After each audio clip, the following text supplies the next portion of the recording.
أعوذ بالله من الشيطان الرجيم بسم الله الرحمن الرحيم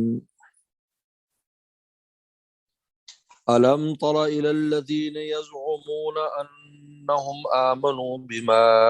أنزل إليك وما أنزل من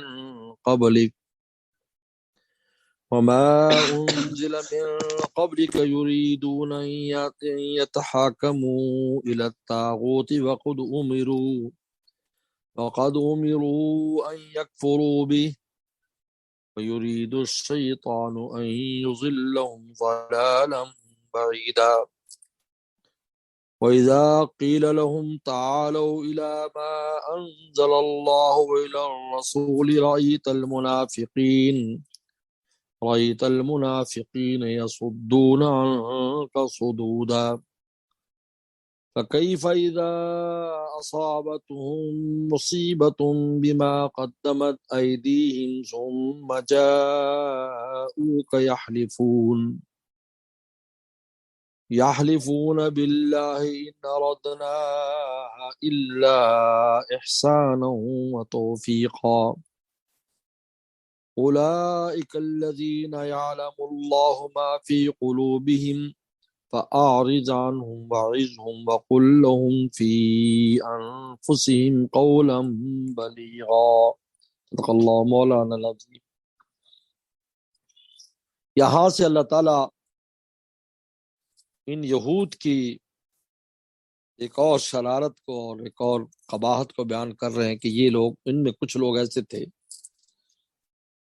جو پیغمبر اسلام پر ایمان لائے لیکن بطور نفاق کے،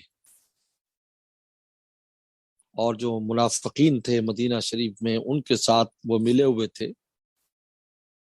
اور ایک گروپ پورا بن گیا تھا منافقین کا جن کا سردار عبداللہ بن ابی بن سلول تھا، اور ان میں یہ یہودی لوگ بھی تھے جو پیغمبر اسلام کا کلمہ پڑھتے تھے، لیکن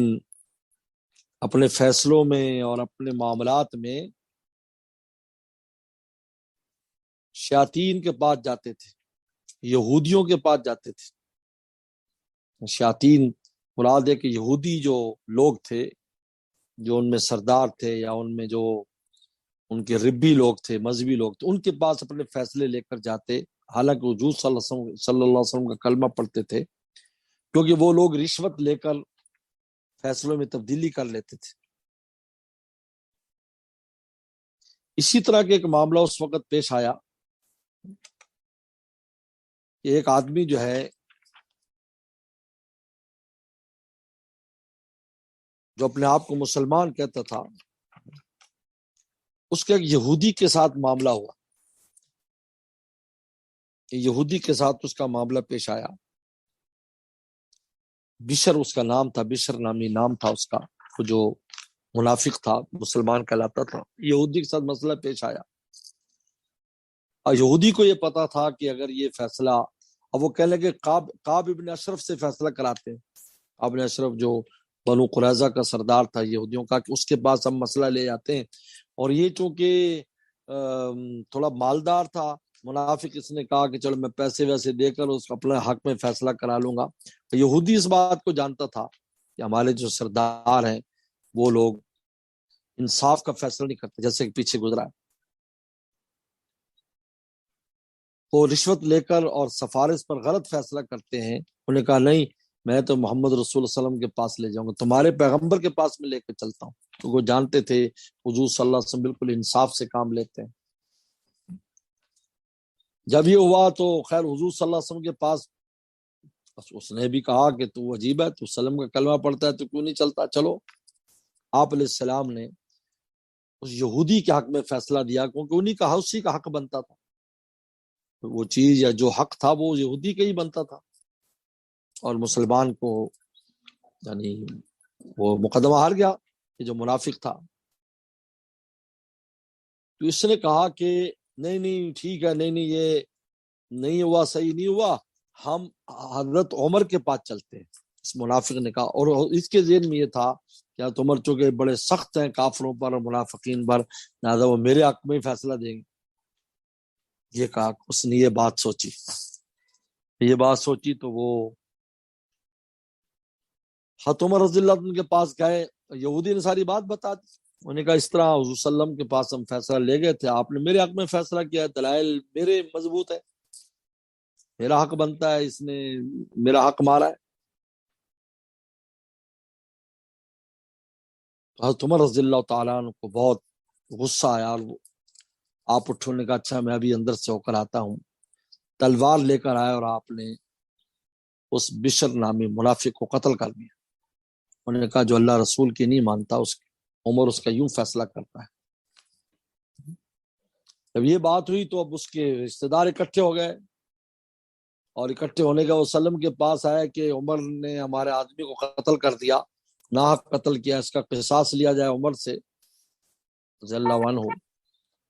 اور کہا کہ ہمارا مقصد تو صرف یہ تھا کہ تو عمر صلح کرا دیں گے، ان میں صلح کرا دیں، اور کوئی درمیانی رستہ نکلا ہے، اور کوئی مقصد نہیں تھا، آپ کے فیصلے کو چیلنج کرنا مقصد نہیں تھا. اس پر یہ آیات مبارکہ نازل ہوئی جس میں اللہ نے بتایا کہ بالکل غلط ہے، یہ آمدن اور جان بوجھ کر یہ ادھر لے کر گئے اور اللہ رسول کے فیصلے کو نہیں مانا. تو پیغمبر صلی اللہ علیہ وسلم نے حضرت عمر اس کے خون کو حدر کر دیا کہ اس کا خون حدر ہے، بیکار ہے، اس پر نہ قصاص ہے نہ دیت ہے. اور آپ نے فرمایا عمر انت الفاروق، اللہ نے تجھے بنایا کہ حق اور باطل میں فرق کرنے والا ہے.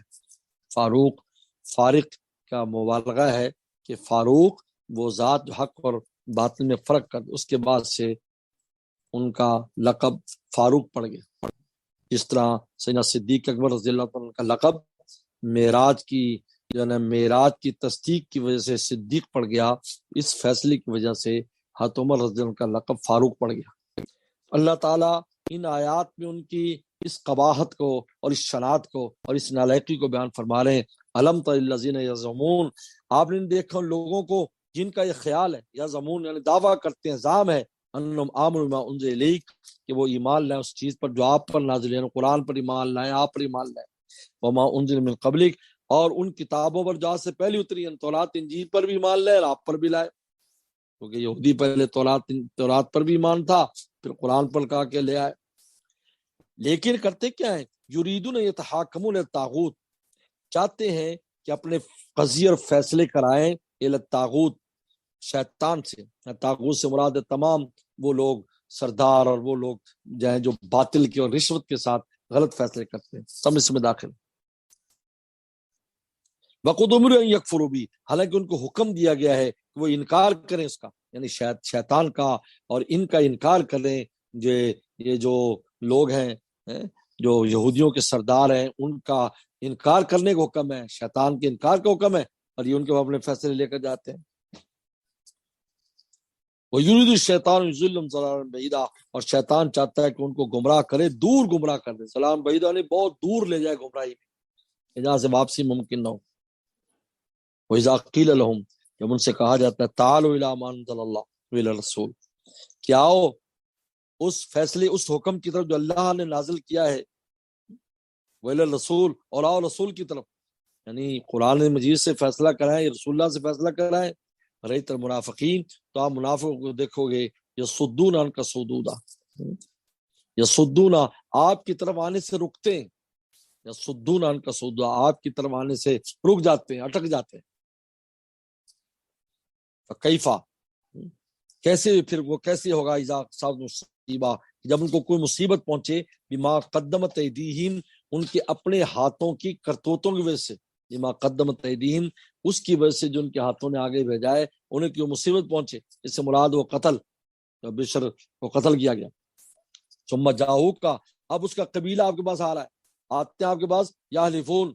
قسم کھاتے ہیں، باللہ خدا کی قسم، ان اردنا الا احسان و توفیقہ،